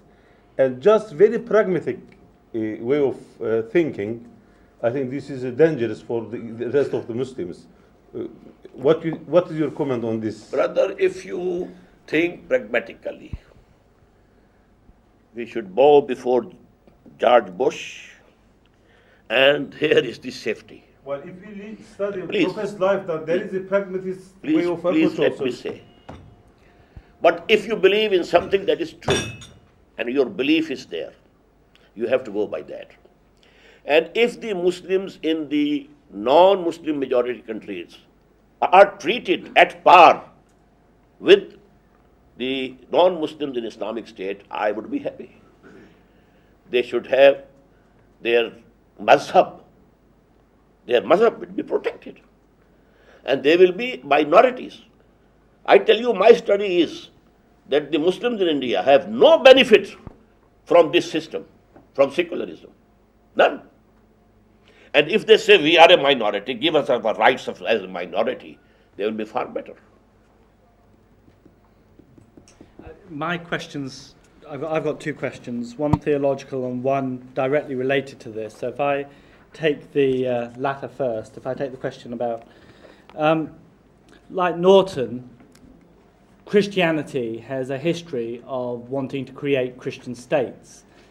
I mean, Christendom, I suppose, was the obvious example of this, but Richard Hooker in England argued that only an Englishman who was a member of the Church of England can be a full citizen, and you get versions of this all the time. T.S. Eliot, the 20th century poet, took a similar line in his idea of a Christian society, and in America they endlessly flirt with the idea of Christian America. And the question is simple, really. If a movement amongst Christians in a Christian nation develops to create a Christian state, would you be happy to live there as a second-class citizen defined in the way that you defined it, and also forbidden to proselytize and explain your faith to others in that society? I have said already yes. You would be happy to live in They that state? have their right to establish the state according to their religion. Now there will be competition. What type of state you bring forth? What type of state Islam brings forth? And what is more acceptable to the humanity at large? There will be a competition. Come on. Have a Christian state. Have a Hindu state. And tell us what Hindu state is. So this is my answer to this question. Okay, Now, no, next. that's very helpful. Okay, my second question flows from that then, and it's a theological question. And I just want to focus for a moment on proselytizing, on missionary work. It's because I believe in God, and that God ultimately will not allow that which is, what will be ultimately God will permit, that I don't spend all my time worrying about diversity in society, because the truth will come through. And it's because I'm confident in that truth, I would more than happily invite you to America to visit churches and to explain your understanding of Islam and let people decide what they think is true. Because the God we worship, I'm sufficiently confident in, will allow the varieties of forms of faith to emerge, and whatever is ultimately true can withstand diversity and questions and disagreement. And it's almost as if you don't have sufficient confidence, if you don't mind me saying so, in the God you worship, and you fear that if there are other people in society, they will endlessly undermine your faith. Sounds as if you're not that confident that your faith can withstand diverse perspectives. As far as this question of somebody, some Christian coming to our mosque and be allowed to present his case, I think it is not against Islam. What the missions do, they go and address the depressed classes of the society. And there they help them. And they change their faith on this basis, not on their argument. This is mission. This we will not allow. Number two, because Islam is a state, we can't allow anything which can erode the state. We have to keep the state strong. Okay. Thank you. When we speak about Islamic Ummah is not the same as Islamic State. But you seem to be saying that we need to reconstitute the Islamic Ummah in the modern era by means of an Islamic political system. Now, this is not a new argument, but this is a 20th century argument. This is not a 19th century argument in modern Islamic thought. Take the example of Muhammad Abdu of Egypt, or Sir Ahmad Khan of India that you are familiar with. They never argued on behalf of establishing an Islamic state as a means of reconstituting the Islamic Ummah. They said that we can reconstitute Islamic Ummah without an Islamic state. This was very clear in their own writings. Whereas the argument of establishing a political system to safeguard the Islamic Ummah is a 20th century argument appearing primarily with force in the writings and activities of Sheikh Hassan Banna in Egypt, in the writings and activities of, as you know, Maududi in India and later on Pakistan. But this is a novel phenomenon that has to be understood in the context of Islamic responses to colonialism in both situations. Egypt was dominated by the British when the Ikhwan appeared in 1928. India was controlled by the British as well when the Jamaat appeared in Lahore in 1941. So one has to understand that in that sense. But what I'm trying to say that this is true. This is one major Islamic argument that in order to constitute the Islamic Ummah in the present time, we need to have an Islamic political system. That's to say an Islamic state, such as in Iran. But this is only one Islamic argument. Because in the 19th century, this argument was not forceful at all within Islamic circles. Actually, what was happening in the 19th century and the beginning of the 20th century, it was a struggle for freedom. And we were nations. You are using the word Ummah. Where the Ummah exists? There is no Ummah at all. Allama Iqbal was the spokesman for this Ummah, the biggest. But he had to concede in his lectures. No Muslim Ummah exists today. So we have Muslims but not Ummah. Yes. We have Muslim nations. He said, instead we have Muslim nations. And now we have Muslim countries. That's all. There's no Ummah. Ummah must have an Imam. The same root, Imam and Ummah. There's no Ummah. We have to reconstitute it through a truly Islamic state. I would like to That's get helpful. your That's very guidance helpful. on the- Thank you. On the second part of your presentation. We haven't talked about economy. I will seek your guidance on some of the points. As you know, there has been a debate about the Islamization of economy in Pakistan. Some kind of interest-free banking was instituted under Ziaul Haq's government in this country. First, I would like your views about the type of interest-free system that was instituted here. But more fundamentally, I would like you to reflect upon the impact on the government financing of Islamic economic system that you are suggesting. Would an Islamic tax code be capable of funding a modern government? And how does Pakistan's current tax regime based on sales tax, income tax, import, export fit into the Islamic code? And finally, how Pakistan will borrow in international markets? If I can remember, whatever you have said, number one, I don't say that the banking system that was proposed by Zia and later on by the Sharia court is 100% Islamic. There is element of riba and interest in that. Based on Bai' Muajjal and Bai' Murabaha. If you buy this cup cash, it is 10 rupees. If you pay me after 1 month, it is 11 rupees. What is this? Actually, during the monarchy region of Islam, the history of Islam, two types of interest and riba entered our fiqh under the influence of the rulers. Number one, this Bai' Murabaha and Bai' Muajjala, it is interest. Number two, the absentee landlordism, it is interest. It's haram. It's haram, forbidden according to Imam Abu Hanifa. It is haram and forbidden according to Imam Malik. It is haram and forbidden according to Shafi'i. But only the person who accepted that office, government office, disciple of Imam Abu Hanifa, Qazi Abu Yusuf, he declared it to be lawful, along with Imam Muhammad. So these are the things, these are the realities over here. And true Islamic economic system can be established only after a truly Islamic revolution. What about the taxes? Yes, taxes are allowed. Import tax, export tax, they were there in the pious caliphate. Zaraib, they were called.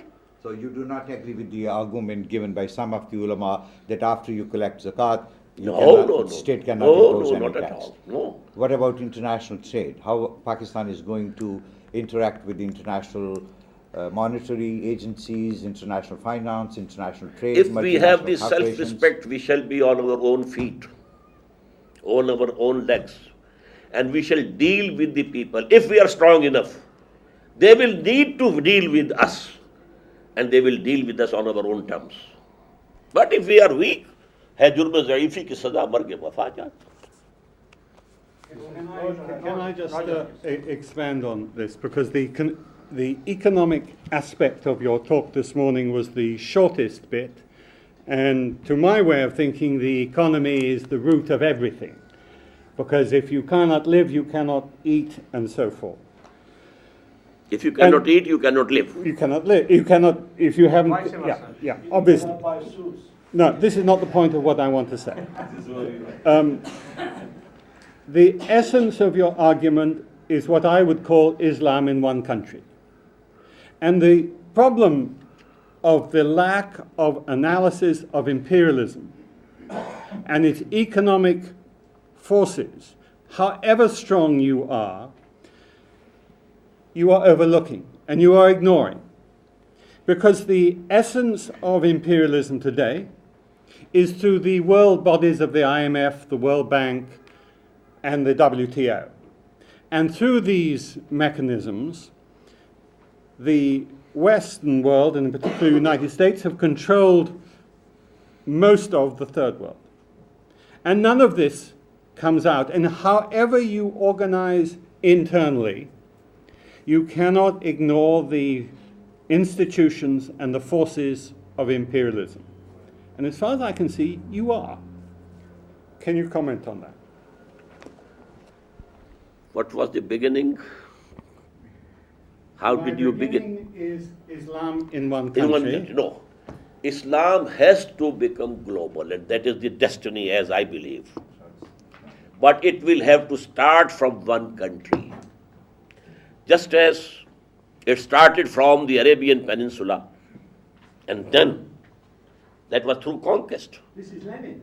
This is. This is Lenin. But I'm saying what I mean. I have never read Lenin. He's moving towards. I have never read. You should.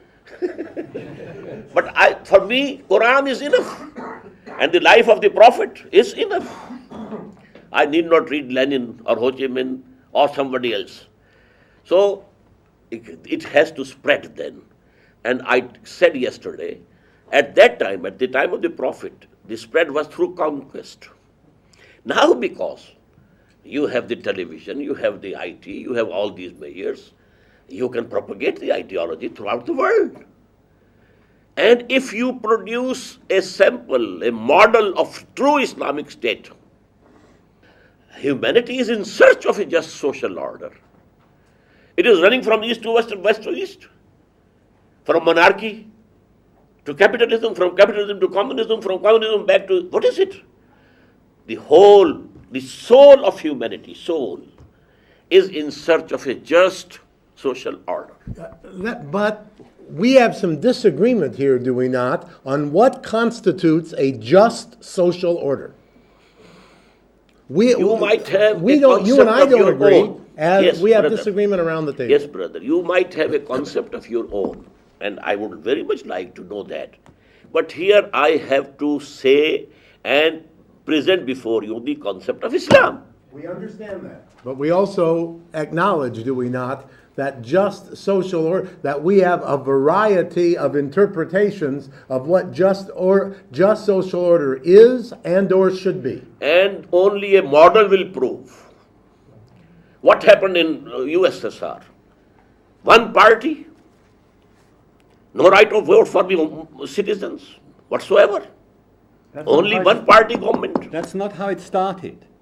That's how it ended. It ended as a single-party state because of the process of the revolution.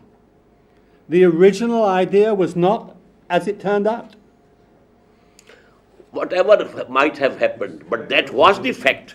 And I told you we shall have, multiple party system. I have a question. Now, to me, since we have means of propagating Islam, introducing ideas, etc., with the means of TVs, internets, and a lot of things that you've said. Instead of establishing an Islamic state with a revolution and having a model of state or a state model, let us have a state as a model Muslim. Model Muslim, one person, and then propagate that model person to 6 billion people instead of putting very strong borders and then having confrontation and a lot of the dangers. Now, this is, I think, is possible and much easier by having a model Muslim person and then exemplifying. What is the prophetic model? Did he go on preaching and preaching and preaching and preaching? Did he send preachers to other countries? Yes. No. After he had Yemen. success. Let us think first. After he had success in Arabian Now, Peninsula. let us think about Yemen people. Some people came to Prophet and they said, La ilaha illallah Muhammad Rasulullah. Then he said, he asked Prophet, what is my duty? He said, you should go to Yemen and then preach to others. This is, but if we go to... That was after the establishment of the Islamic State in Before Medina. that also. Yes. Yeah, no, after. Yes, Yeah. after it. And he didn't send emissaries anywhere before the Hudaybiyah. which Quran calls Inna Fatahna Laka Fathan Mubina. Only after that he sent people and he sent letters of inviting the monarchs and kings. So actually we have a prophetic model before us, and that is to establish an Islamic state, make it a model for humanity. Come and see with your own eyes, this is Islam, and that will be the biggest preacher. Let's go back to Roger's question. Sorry, go ahead. Yeah. Some part of your speech, your talk, you said that Islamic State is only for the 20 years of what we call it. Full Islamic state, yes. And then, but later on, you said that Islam is spread all over the world. Now, it is, when we see this, and when Prophet took Islam as a personal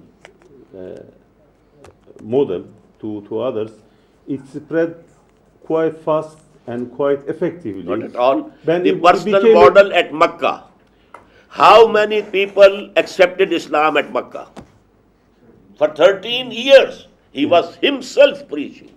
Yeah, but those people. But what was the case? But those people were the good example. إِذَا جَاءَ رَسُولُ اللَّهِ وَالْفَتْحُ وَرَأَيْتَ النَّاسَ يَدْخُلُونَ فِي دِينِ اللَّهِ أَفْوَاجًا. Brother, we must look to history as it is. Yeah, but when they were good examples, it spread quite fast, okay, although it was very difficult in the first case. But afterwards, you also accept that it deteriorated from its original, line. It and came one step down. Just, if you have 6 stories building and the final 6 stories is gone, 5 were intact. Islamic law was enforced by the kings also. The Sharia was enforced. But the political system was not Islamic now. Dr. Mumtaz Ahmad will make the last comment as an insider. In the lighter vein,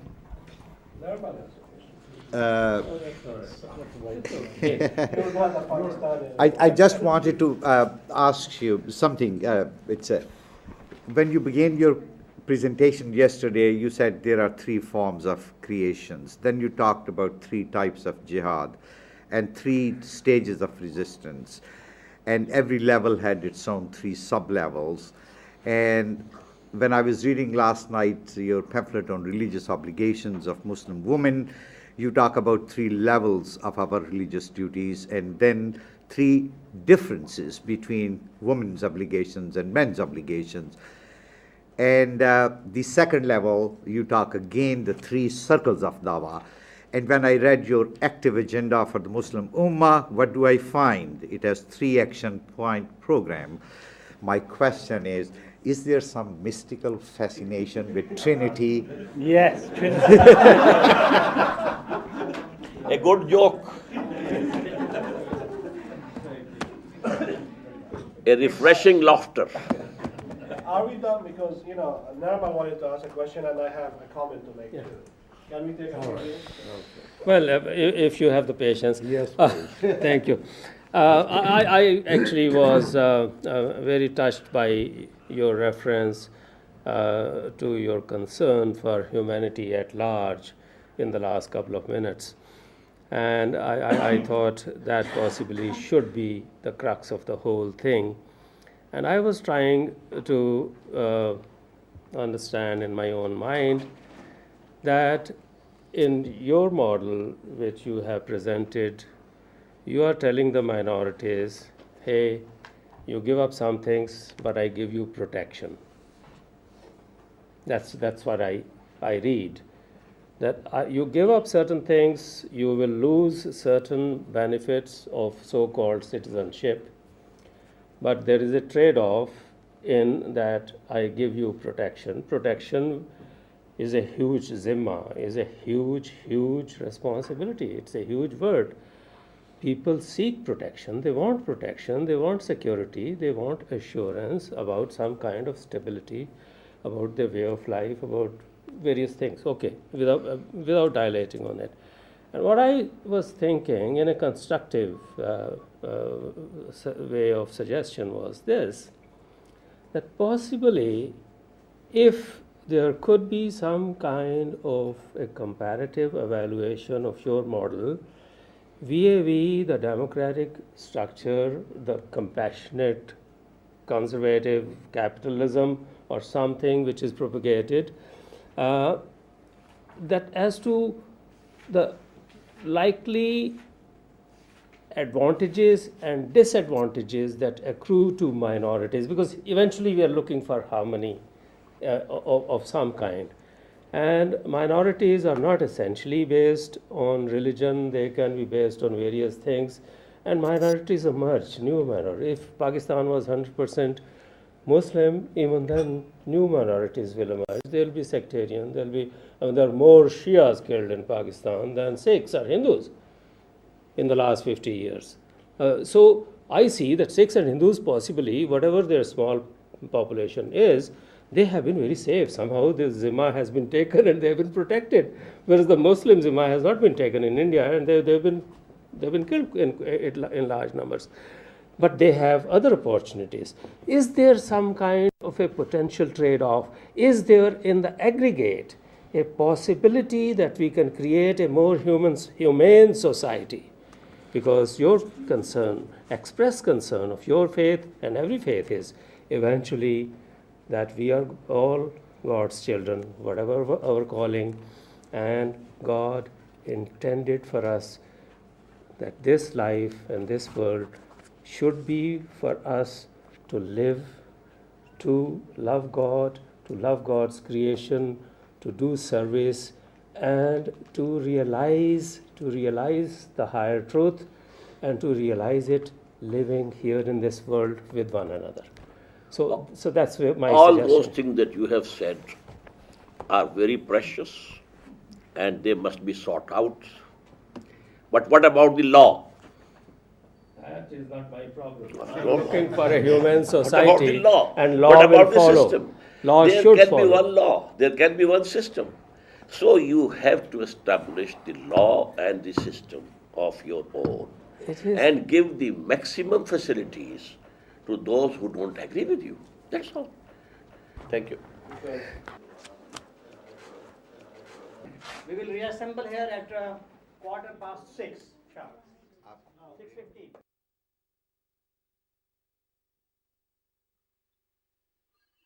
Allahu Akbar, Allahu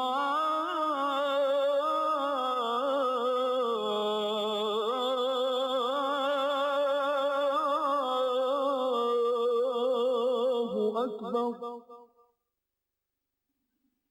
La